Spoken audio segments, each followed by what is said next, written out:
Sometimes I read the word thanks and, I look at the text when this is coming from someone I have really helped. My thoughts is usually how I plan not to go above and beyond in helping this person next time. Maybe it's sounding like I'm petty or I'm just entitled, but really, after thinking about how much time I have sacrificed and how much effort I have invested to help someone achieve their goals, just a word, or would I say a phrase, thanks, kind of seems rude and maybe insufficient to me, right? Hi again, welcome to another episode of Hope Alive podcast, and thank you for either stopping by for the first time or coming again. Today I will be talking about Thanksgiving as a form of humility, and the title of today's podcast is The Leper Who Returned. Kindly stay tuned.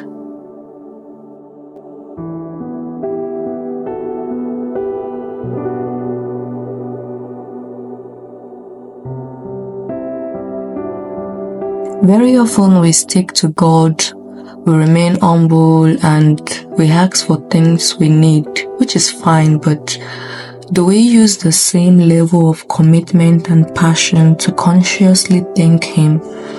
By the way, I feel the word thanks is half-baked gratitude. It's just my thoughts, and I would also say it depends on what has been done or situation. There are times you definitely just say thanks, which is fine. But if as a human I feel hurt or belittled when I think someone is not grateful enough, then what about the Almighty God? The closest story I could think of as I was about to write this was that of the 10 lepers, specifically that one of the 10 that returned.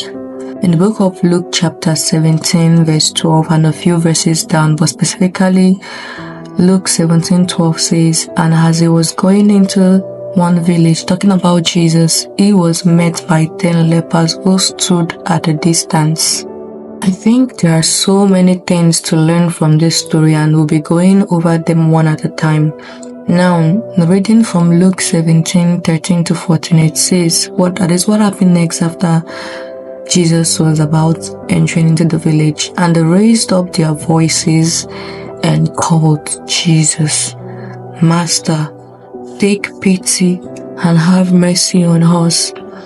And when he saw them, he said to them, go at once and show yourselves to the priests. And as they went, they were cured and made clean. First of all, we see that Jesus didn't just heal them without being asked to. Rather, they saw him and raised their voices, meaning of their own will. They shouted to God for healing, right? Sometimes the excuse of ungrateful people will be like, oh, did they ask you to do stuff for them? But that excuse is actually invalid here, because these 10 lepers consciously asked God. They consciously asked Jesus, not just with a low voice, but a loud voice, the way some of us also cried to God. So God is not the man to lie. He has promised that he would answer us when we call him. So yeah, Jesus did answer these lepers. But then what happened afterwards? In Luke chapter 17 verse 15 to 16, one of them, upon saying that he was cured, turned back, recognizing and thanking and praising God with a loud voice. He fell prostrate at Jesus' feet, thanking him over and over, and he was a Samaritan. These next verses that I just read show that returning to give thanks is mandatory, not just thanking God by giving the thanks attitude, but I would say thanking God consciously. I wanted to title today's podcast as intentional or conscious thanksgiving, because that is how we should act after receiving our answers from God. That one leper was intentional about thanking Jesus over and over, as much, if maybe not more than how intentional it was when asking to be healed.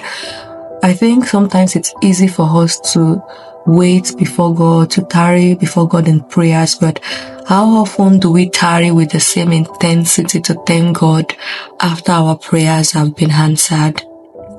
Sometimes we just give the thanks vibe. The thanks vibe is when we don't give adequate gratitude and are just nonchalant about thanking God.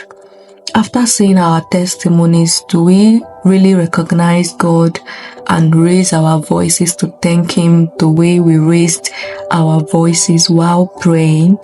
What is our attitude after God answers? Right? And so I would say, what is a call to action here? It is that the way you are intentional and not forgetful to ask God for things. Practice that same attitude to thank Him after receiving your blessings. Don't be forgetful or casual.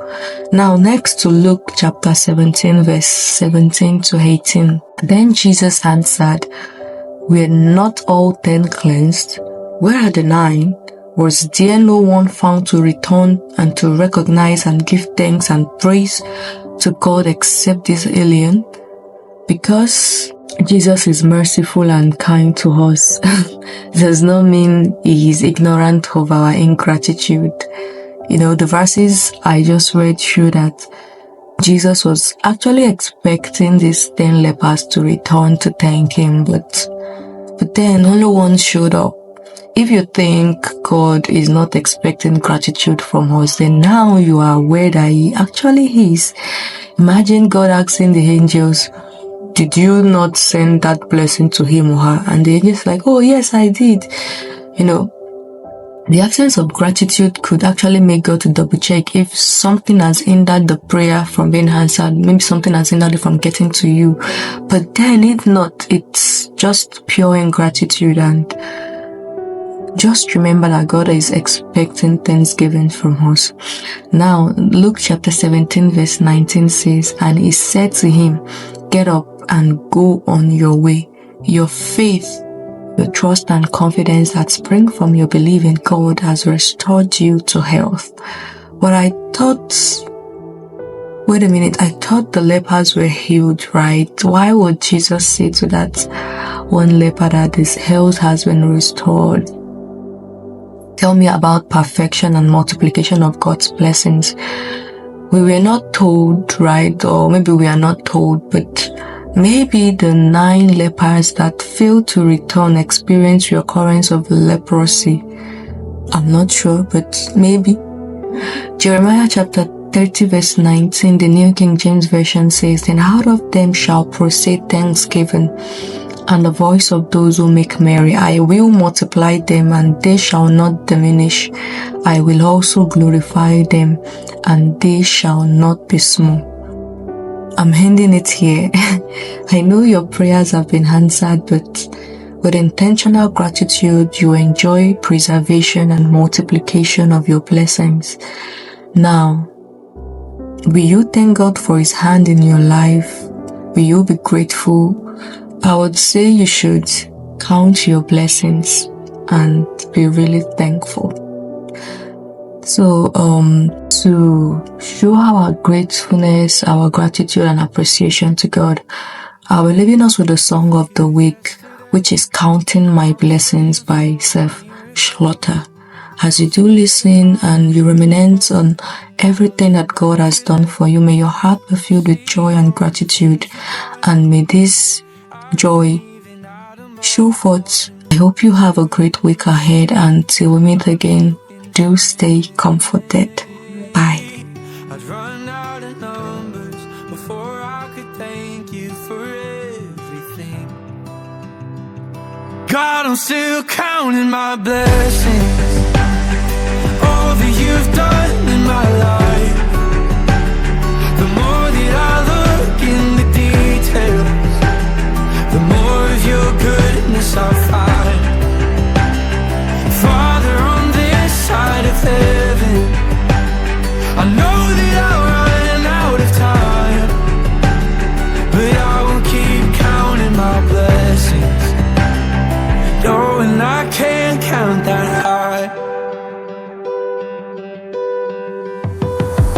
And I know that seasons never last forever.